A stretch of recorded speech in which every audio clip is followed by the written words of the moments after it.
ගිරවුන් කියන්නේ හරිම බුද්ධිමත් සත්තු කොට්ටාසයක්. අපි හිතාගෙන හිටියට ඔවුන් මිනිස්සු වගේම කතා කරනවා කියලා ඇත්තගම එතන වෙන්නේ අනුකරණය කිරීමක්. මිනිසුන්ට කතා කරන්න ස්වරතන්ත්‍ර පිහිටා තිබුණත් ගිරවුන්ට තියෙන්නේ සිරින්ග්ස් නම් ඊටා දියුණු අවයවයක්.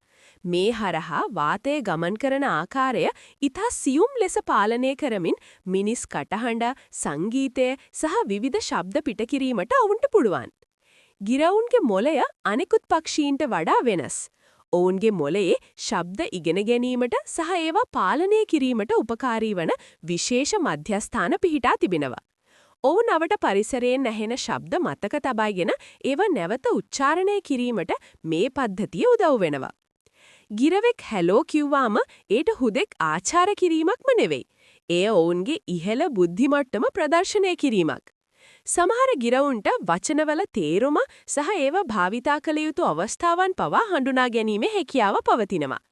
ගිරවුන්ට මිනිසුන් වැනි තොල් හෝ දත් නැති වුණත් ඔවුන්ගේ සිරින්ග්ස් අවයවය සහ දිව භාවිතා කරමින් ඊටා පැහැදිලිව ශබ්ද පිට කරනවා.